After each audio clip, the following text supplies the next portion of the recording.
কি একটা বিষয় নিয়ে আপনাদের সঙ্গে আলোচনা করব ভাবছিলাম, অথচ অন্য কি একটা বিষয় নিয়ে আলোচনা করতে হচ্ছে। বাংলাদেশের ক্রিকেটটা সব দিক থেকে যে পিছিয়ে পড়ছে, আমরা যে স্ট্যান্ডার্ডটা সেট করেছিলাম সেইখান থেকে ক্রমশ যে আমরা পিছিয়ে যাচ্ছি, বিশ্বের অন্যান্য দলগুলোর সঙ্গে তো তাল মেলাতে পারছি না, বরং আমরা নিজেদের সঙ্গে, আমাদের নিজেদের পূর্বসূরীদের সঙ্গে তাল মেলাতে পারছি না। তার একটা মিনিয়েচার এই জায়গাটা হয়ে আছে বলে আমার কাছে মনে হচ্ছে। ওপেনিং, টেস্ট ক্রিকেটের ওপেনিং, তামিম ইকবাল যে স্ট্যান্ডার্ডটা সেট করেছেন, আমাদের পরের জেনারেশনের ক্রিকেটাররা, ওপেনাররা সেই স্ট্যান্ডার্ডটা পেরিয়ে যাবেন, সেটা কি তারা করতে পারছেন? এই যে জিম্বাবুয়ের বিপক্ষে টেস্ট সিরিজের প্রথম ম্যাচের জন্য স্কোয়াডটাতে বাংলাদেশের 3 ওপেনার সাদমান ইসলাম, মাহমুদুল হাসান জয় এবং জাকির হাসান, এই 3 জনের মধ্যে কোন 2 জন ওপেন করবেন সেটা নিয়ে আমি আলোচনা করব ভেবে স্ট্যাট ঘাটাঘাটি করছিলাম, এবং সেইখানটাতে সেই স্যাড জিনিসটা আমি আসলে দেখতে পেলাম, মিডিওক্রিটির। তামিম যে স্ট্যান্ডার্ডটা সেট করেছেন সেইটাকে কোথায় তারা ছাপিয়ে যাবেন তা না, বরং মিডিওক্রিটিকে একটা মোটামুটি আমরা নতুন স্ট্যান্ডার্ড বানিয়ে ফেলছি। আমাদের এই যে মাঝারি মানের যে একটা অবস্থা, তার চেয়ে ভালো কিছু বাংলাদেশ ক্রিকেটে কি আর রয়েছে?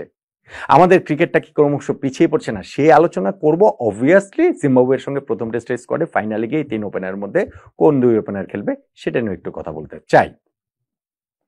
এবং তামিম ইকবাল সব ফরম্যাটে ক্রিকেট থেকে অবসর নিয়েছেন। টেস্ট ম্যাচটার কথা বলছি আমরা, সেইখানটাও লাস্ট ম্যাচ তিনি খেলেছেন 2023 সালে আয়ারল্যান্ডের বিপক্ষে, এই এপ্রিল মাসের ফার্স্ট উইকে, 2 বছরের বেশি সময় আগে। এই 2 বছর সময়টা তামিমের, ওটা তো আর তামিমের লাস্ট টেস্ট হবে সেটা তো আর তখন তো তিনি জানতেন না, কিন্তু আলটিমেটলি লাস্ট টেস্ট হয়ে গিয়েছে।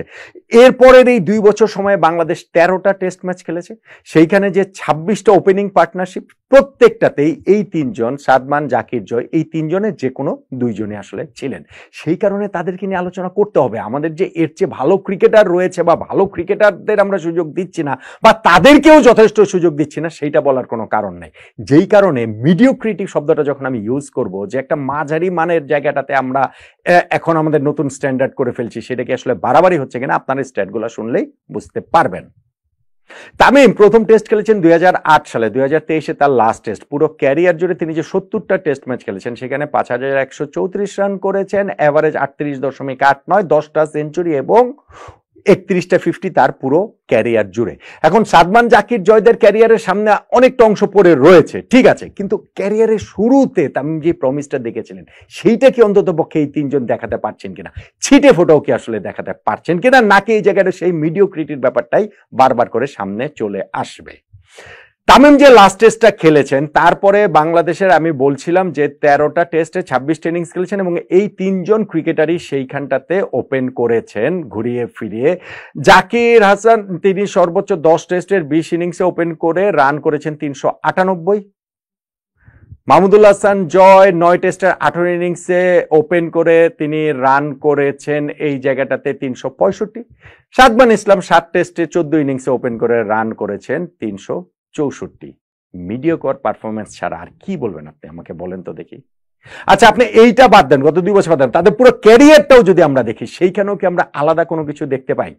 ধরেন সাদমান 20টা টেস্ট খেলেছেন, জয় 17টা টেস্ট খেলেছেন, জাকির 13টা টেস্ট খেলেছেন, তার মধ্যে সাদমান রান করেছেন 923, জয় রান করেছেন 728, জাকির রান করেছেন 593, এভারেজ সাদমানের 24, জাকিরের হচ্ছে গিয়ে মানে জয়ের 22, জাকিরের 23, সেঞ্চুরি 3 জনেরই একটা করে, 50 সাদমানের 5টা, বাকি 2 জনের 4টা করে।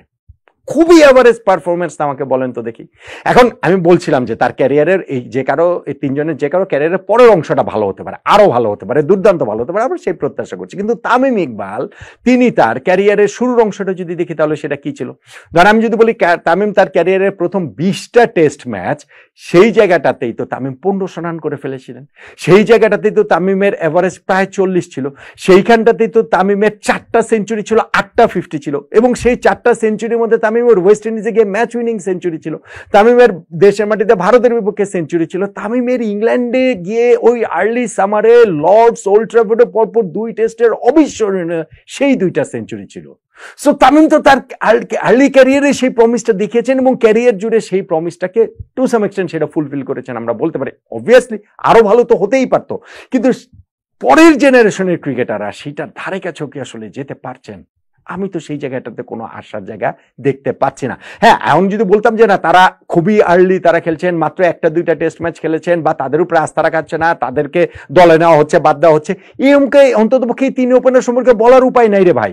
তাদেরকে যখন বাদ দেওয়া হচ্ছে তখন বাধ্য হয়ে বাদ দেওয়া হচ্ছে, এবং বাধ্য হয়ে বাইরে যিনি থাকছেন তাকে খেলানো হচ্ছে। কেননা আমাদের এখানটাতে এর চেয়ে ভালো বিকল্প প্রবাবলি আর নেই। দেখেন, আমরা যখন জিম্বাবুয়ের বিপক্ষে এই টেস্টের স্কোয়াড মানে শেষ পর্যন্ত 11টাতে কোন 2জন থাকবে যখন আলোচনা করতে চাই, তখন আমরা কি দেখতে পাই?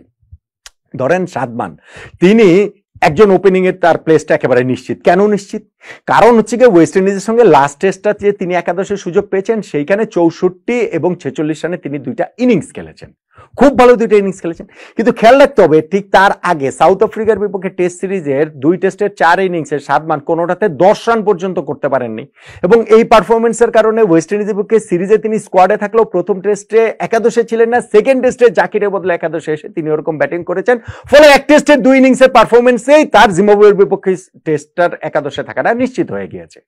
এখন মানে এটাই হচ্ছে কি আমাদের স্ট্যান্ডার্ড, এইটাকে আমি মিডিওক্রিটি বলছি। এখন আবার আপনি দেখেন মাহমুদুল হাসান জয় ওয়েস্ট ইন্ডিজের পক্ষে 2 টেস্টের 4 ইনিংসে তারও তো কোনো 50-র কথা বলছি, তিনিও তো 4 ইনিংসে কোনোটাতে 10 রান পর্যন্ত করতে পারেন। ফলে আপনি বলতেই পারেন তাহলে তো ভাই আমরা জয়কে বাদ দিয়ে জাকিরকে আমরা খেলাতে পারি। জাকিরকে যে আমরা খেলাবো, জাকিরেরই বা অবস্থা কি? জাকির যে ওয়েস্ট ইন্ডিজের সঙ্গে সেকেন্ড টেস্টে যে একাদশে ছিলেন না, তার আগের 2 টেস্টের 4 ইনিংসের মধ্যে 3টাতে জাকির সিঙ্গেল ডিজিটে আউট হয়েছেন। তার আগে 10 ইনিংসের মধ্যে জাকির 5 ইনিংসে সিঙ্গেল ডিজিটে, 6 ইনিংসে সিঙ্গেল ডিজিটে ইনফ্যাক্ট আউট হয়েছেন। তিনি এর আগে 13টা ইনিংসে তার সর্বশেষ টেস্টে তার কোনো 50 নাই। তাহলে তাকেই আপনার এখন এই জায়গাটাতে আপনার একাদশে খেলাতে হবে, বাধ্য হয়েই খেলাতে হবে। এইরকম মিডিওকার বাংলাদেশের ওপেনাররা হয়ে গেল। তামিম যে স্ট্যান্ডার্ডটা সেট করে দিয়েছেন তার ধারে কাছেও আসলে কেউ যেতে পারছে না, বা যেতে পারার প্রমিস পর্যন্ত কারোর মধ্যে দেখা যাচ্ছে না। এবং এই জন্য আমি বলছিলাম বাংলাদেশের টেস্ট ওপেনিং এর এই জায়গাটাতে তামিমের স্ট্যান্ডার্ড সেট করার জায়গাটাতে অন্যরা যেমন অনেকভাবে পিছিয়ে পড়ছে, ঠিক তেমনি ভাবে বাংলাদেশ ক্রিকেটটাও যে স্ট্যান্ডার্ড সেট করেছিল সেখান থেকে প্রবাবলি পিছিয়ে পড়ছে। সামগ্রিকভাবে আমাদের ক্রিকেটটা পিছিয়ে পড়ছে। এই কারণেই টেস্ট ওপেনিং এর এই বিবর্ণ অবস্থাটাকে আমার কাছে আমাদের সামগ্রিক ক্রিকেটের অবস্থার একটা খুবই মিনিয়েচার বলে মনে হচ্ছে। এখন ফাইনালি গিয়ে 3 জনের 2জনকে তো আসলে খেলাতেই হবে। কোন 2জন খেলবেন? যেটা আমি বললাম, সাদমান যেহেতু লাস্ট টেস্টে 2 ইনিংসে স্কোর পেয়েছেন, তার একাদশের জায়গাটা অবভিয়াস, এবং জাকির আর জয়ের মধ্যে এটা আসলে টস, এটা আসলে লটারি, যে কাউকেই নিতে পারেন, যে কাউকেই বাদ দিতে পারেন। 3 জনের ক্ষেত্রে সেটা বলা যায় খুব যে আহামরি পার্থক্য হয়ে যাবে। তাদের গত 2 বছরের পারফরমেন্স আমি বললাম, তাদের পুরো ক্যারিয়ারের পারফরমেন্স আমি বললাম, কোনো কিছুতেই খুব আহামরি ডিফারেন্স মেক করার মতো আসলে কোনো কিছুই নয়, কারো ক্ষেত্রে সেটা আসলে বলা যায় না। তো আমার কাছে মনে হয় যে খুবই মিডিওকার একটা জায়গাতে আমাদের এই টেস্ট ওপেনিং এর জায়গাটাতে চলে এসেছে। সাদমান তো খেলবেনি এখন, তার সঙ্গে আমার কাছে মনে হচ্ছে প্রবাবলি হয়তো বা জাকিরকেই খেলানো হবে, যেহেতু গত সিরিজটার 4টা ইনিংসে জয় ব্যর্থ হয়েছেন, সিঙ্গেল ডিজিটে তিনি আউট হয়েছেন। অথবা ওই জায়গাটাতে জয়কেও যদি খেলানো হয় খুব একটা এদিক ওদিক হবে না। কিন্তু আমি মনে করি যে আসলে বাংলাদেশ ক্রিকেটের সব অর্থে একটা নিজের ক্রিয়েশন যে প্রয়োজন, আমাদের যে সব অর্থেই যে আমাদের আসলে ভালো করাটা প্রয়োজন, সেই জায়গাটা আমাদের ওপেনিং এর এই জায়গাটা তো আসলে অ্যাটলিস্ট ওই ভালো করাটা শুরু করতে হবে আমাদের ওপেনারদের।